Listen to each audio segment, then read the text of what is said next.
नमस्कार मंडळी. तर आज आपण मिक्स ड्रायफ्रुट्सचे लाडू बनवणार आहोत. तर त्यासाठी मी काजू, बदाम, मनुका, दोन प्रकारच्या अक्रोड, खारीक, त्याच्यातल्या बिया काढून जर्दाळू आणि सीडलेस खजूर घेतलेले आहेत. सोबतच जवस आणि डिंक घेतलेला आहे आणि जी खसखस असतात पांढरे कलरचे ते घेतलेले आहेत. तर तुम्हाला याच्यामधलं कोणतंही साहित्य कमी जास्त करायचं असेल किंवा वाढवायचं असेल तरी सुद्धा तुम्ही करू शकता. असं काही प्रमाण नसतं लाडूमध्ये ड्रायफ्रुट्सचं. तर हे सगळं जे मी घेतलेलं आहे त्याच्यामधले जे जर्दाळू आहेत त्याच्यामधले आपल्याला बिया काढून घ्यायच्या आहेत. तर मधली जी लाईन असते त्याच्यावरून थोडासा कट द्यायचा, म्हणजे ज्या दोन्ही पाकळ्या आहेत त्या इझिली बाजूला होतात नाही. आतली जी बी आहे ती इझिली आपल्याला काढता येते. तर बी काढल्यानंतर दोन्ही मनुका आणि जर्दाळू एकसारखंच फील देतात लाडवामध्ये. तर सगळी तयारी झालेली आहे. तर मी आता एका पॅनमध्ये तूप घालते. तर तुम्ही शक्यतो ट्राय करा की हे लाडू तुपामध्येच बनवायला मिळतील, कारण खूप जास्त तूप लागत नाही ह्या गोष्टींना. खूप अगदी कमी तुपामध्ये बनवून तयार होतात, पण तुपात बनवल्यानंतर ते खूप हेल्दी होतात. तर नक्की ट्राय करा. तर 2 चमचे तूप मी ते पॅनमध्ये घेतलेलं आहे आणि त्याला चांगलं गरम करून घ्यायचं आणि मग याच्यामध्ये आपल्याला सगळे बदाम ॲड करायचे आहेत. त्याला कापायचं वगैरे नाही, जसे आहेत तसे अख्खे ॲड करायचे आणि मंद गॅसवरती चांगले असे परतून घ्यायचे हलका रंग बदलेपर्यंत. बदाम हे भाजण्यासाठी थोडे जड असतात, त्यामुळे त्यांना सर्वात आधी मी पॅनमध्ये घातलंय. बदामला हलकासा फेसाळपणा आला की मग आपल्याला त्याच्यामध्ये अक्रोड ॲड करायचे आहेत. अक्रोड थोडे हलके असतात बदामाच्या तुलनेत भाजण्यासाठी, म्हणून मी त्यांना नंतर ॲड केले. अक्रोडसुद्धा 1 मिनिटभर छान परतून घ्यायचे तुपावरती आणि मग आपल्याला त्याच्यामध्ये काजू ॲड करायचे आणि काजूसुद्धा चांगले असे हलके कलर चेंज काजूचा होईपर्यंत आपल्याला त्यांना भाजून घ्यायचं आहे. तर हे सगळे ड्रायफ्रुट्स आहेत ते मी सिक्वेन्स वाईज भाजते आहे. तुम्हाला जर ह्याचा अंदाज व्यवस्थित बसत नसेल तर तुम्ही सेपरेटली भाजून घेतलात तरी चालेल, पण चांगलं असं खमंग भाजून घ्यायचं. काजू छान भाजले की लास्टला आपल्याला खारीक आपण कट करून घेतली होती तिचे तुकडे घालायचे आहेत. खारीक भाजायला बऱ्यापैकी मऊ असते, त्यामुळे ती लास्टला ॲड करायची आणि व्यवस्थित परतत आपल्याला भाजायचं आहे. तुम्हाला एका बॅचमध्ये भाजायला जर प्रॉब्लेम येत असेल तर तुम्ही 2 बॅचमध्ये भाजलात तरी चालेल, पण चांगलं असं धूर येईपर्यंत आपल्याला व्यवस्थित खमंग असं भाजून घ्यायचं आहे. पण सगळी प्रोसेस आहे ते आपल्याला मीडियम टू लो गॅसवरतीच करायची आहे, गॅस अजिबात मोठा करायचा नाही. आणि भाजून झाल्यानंतर मी एका प्लेटमध्ये सगळं काढून घेतलेलं आहे आणि त्याला पसरवून ठेवते जेणेकरून ते व्यवस्थित गार व्हावं. आणि पुन्हा एकदा पॅन मी गॅसवरती चढवून त्याच्यामध्ये अर्ध्या चमच्यापेक्षाही कमी तूप घातलेलं आहे. ह्याच्यामध्ये आपल्याला आता जवस ॲड करायचे आहेत. जवस पण चांगले भाजून घ्यायचे, कारण जवसला एक स्वतःचा असा उग्र वास असतो, त्यामुळे तुपामध्ये चांगले भाजले की त्याचा उग्रपणा आहे तो बऱ्यापैकी कमी होतो. तर ही जी गोष्ट आहे ती आपण चवीसाठी न खाता आपल्या आरोग्यासाठी खायची, कारण जवसमुळे आपले जे जॉईंट्स आहेत ते खूप स्ट्रॉंग व्हायला मदत होते, आपली पचनसंस्था सुधारते, म्हणून आपल्या आहारामध्ये हे आपण ॲड करायचं. जर तुम्हाला ह्याचा स्मेल आहे किंवा चव आहे ती आवडत नसेल तर तुम्ही स्किप केलात तरी चालेल, पण हे व्यवस्थित तुपावरती भाजून घेतले तर एवढा काही उग्रवास त्याचा येत नाही. तर मी व्यवस्थित त्यांना भाजून घेतलंय. तर बघा मी तुम्हाला जवळून दाखवते.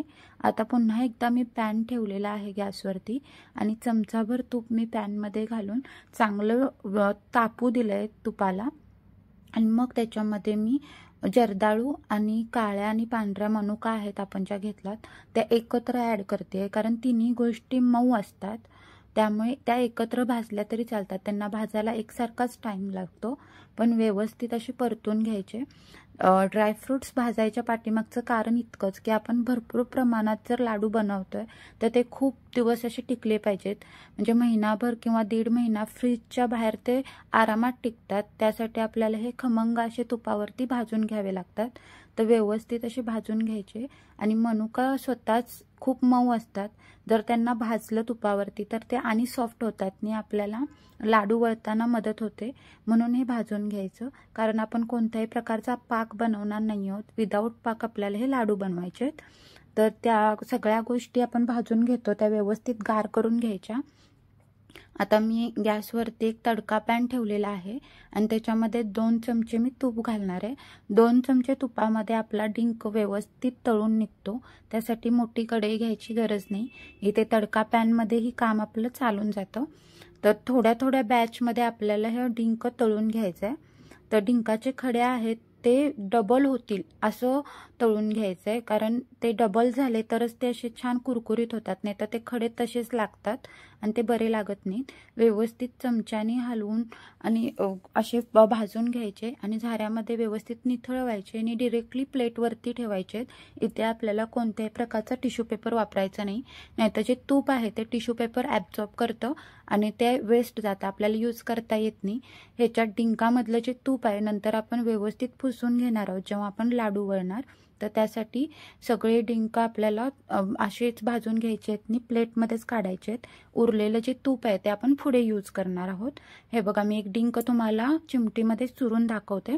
एकदम तसं चुरला गेला पाहिजे, म्हणजे तो व्यवस्थित भाजलाय असं समजावं.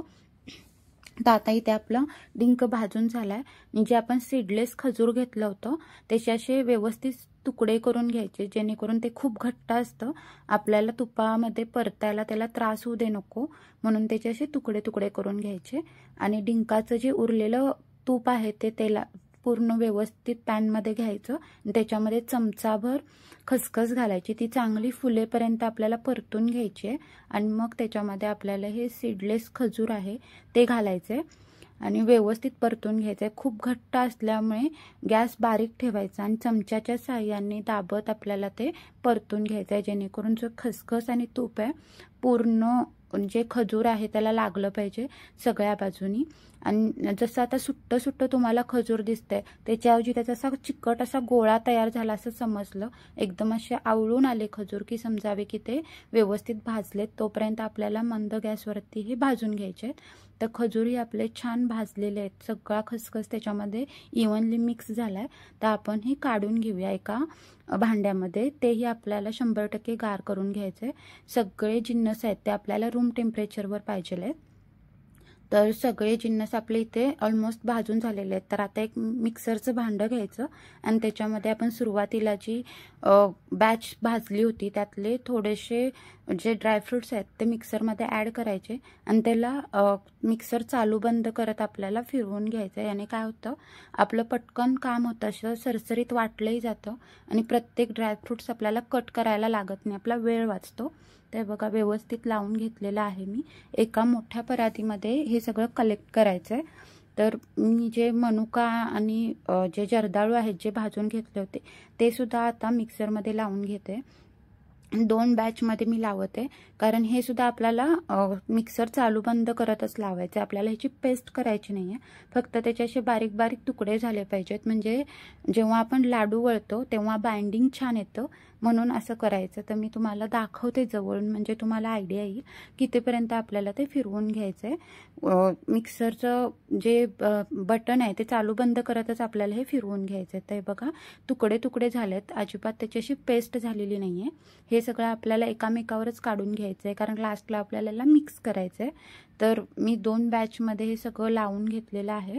आणि जे डिंक आपण तळून घेतला होता तो जर व्यवस्थित तळला गेला असेल, तसा हाताने चुरला तरी तो बारीक होतो. याला काय मिक्सरला लावायची गरज नाही.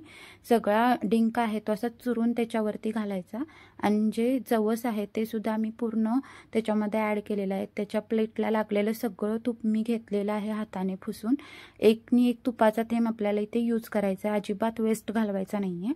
त्याच्यानंतर जे आपण खजूर भाजून घेतले होते ते मिश्रणामध्ये ॲड करायचे. आणि जसं आपण चपातीचं पीठ मळतो तसं हे सगळं मळून घ्यायचं आहे. म्हणजे खजूर आणि जे मनुका आहेत त्यांच्या ओलाव्यामध्ये ड्राय इन्ग्रेडियंट्स आहेत ते सगळे असे मिक्स झाले पाहिजेत आणि एकसारखं मिक्सचर तयार झालं पाहिजे. असं आपल्याला हे चोळत चोळत मळून घ्यायचं आहे. जर तुम्हाला इथे खूपच ड्राय वाटत असेल तर मधाचे 2 चमचे आपण याच्यामध्ये ॲड केले तरी चालतील, त्याने अजून मिश्रण हेल्दी होतं आणि खायलाही चांगलं लागतं आणि बाइंडिंग येतं. तर त्यासाठी करायचं. तर मला इथे लागलं नव्हतं, मी मध ॲड केला नाही आहे, व्यवस्थित त्याच्यामध्ये ते पुरलं गेलं आहे. ते बघा मी तुम्हाला एखादा लाडू वळून सुद्धा दाखवते, म्हणजे तुम्हाला आयडिया येईल. जर सगळं मिश्रण व्यवस्थित आपण मिक्स केलं तर त्या मिश्रणातला कुठलाही गोळा जर आपण हातामध्ये घेतला तर सहज वळला जातो. तर हातामध्ये घ्यायचा आणि सरळ दाबायचा. एका हाताने हा लाडू वळला जातो, खूप जास्त कष्ट लागत नाही. ते बघा मी दाखवते. व्यवस्थित आकार देऊन झाला की 2 हातांच्या मध्ये पकडून त्याला फक्त असा घोळून घ्यायचा, जेणेकरून त्याच्यामधलं जे तूप आहे त्याला थोडीशी हीट मिळते आपल्या हाताची आणि लाडूला शाईन येते, यासाठी करायचं. ते बघा लाडू छान वळलेला आहे. अशाच प्रकारे मी बाकीचे सगळे लाडू वळून घेणार आहे. तुम्हाला जर ही रेसिपी आवडली असेल तर घरामध्ये एकदा नक्की ट्राय करा थंडी संपायच्या आधी, कारण ह्याच्यामध्ये सगळे पदार्थ आहेत ते उष्ण आहेत, जे थंडीमध्येच आपल्या शरीरासाठी चांगले असतात. तर एक एक करून मी सगळे लाडू इथे वळून घेतलेले आहेत. फक्त लाडू एका आकारात वळायचे, म्हणजे ते दिसताना छान दिसतात. तुम्हाला मी हे लाडू जवळूनही दाखवते. तर जे हे लाडू आहेत ते एवढं सगळ्या मिश्रणामध्ये जवळपास 35 ते 36 लाडू तयार झाले होते. म्हणजे जर तुम्ही हॉस्टेलमध्ये कोणाला देणार असाल किंवा कोणासोबत तरी बाहेर ट्रिपला वगैरे पाठवणार असाल तर हे लाडू व्यवस्थित आरामात महिना भरासाठी टिकतात बिना फ्रीजचे. आणि एका दिवशी एक खाल्ले तर आपल्या शरीराला खूप चांगलं आहे. जास्त करून हॉस्टेलच्याच मुलांना हे खूप उपयुक्त होतात देण्यासाठी, दुसरं काही बाजारचं देण्यापेक्षा. नक्की एकदा घरी ट्राय करा.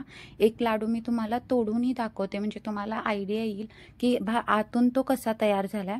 एकदम असा चिकचिकत पण नाही आणि एकदम असं सुटसुटीत पण नाही, व्यवस्थित असं त्याचं टेक्स्चर तयार झालेलं आहे आतून. आणि जे आपण असे दाणेदार सगळ्या गोष्टी लावून घेतलेल्या आहेत त्या दाताखाली येतात आणि खूप छान लागतात. त्यामुळे कोणत्याही गोष्टीची अशी पेस्ट करायची नाही, व्यवस्थित असे दाणेदार वाटून घ्यायचं, म्हणजे खाताना छान लागतं. तुम्ही बघू शकता. आणि खूप असा सुटसुटीत झालेला नाही आहे, त्याचं बाइंडिंग एकदम व्यवस्थित आहे. आपण हाताने तोडल्यावरच तो तुटतोय आणि इझिली तुटतोय. तर हा लाडू तुम्हाला कसा वाटला नक्की मला कमेंट करून सांगा. आवडली रेसिपी असेल तर रेसिपीला नक्की लाईक करा, माझ्या चॅनलला सबस्क्राईब करा, बेल आयकॉन दाबा, जेणेकरून माझ्या रेसिपीज सर्वात आधी तुमच्यापर्यंत पोहोचतील. आणि अशाच रेसिपींबरोबर पुन्हा भेटू. Bye bye.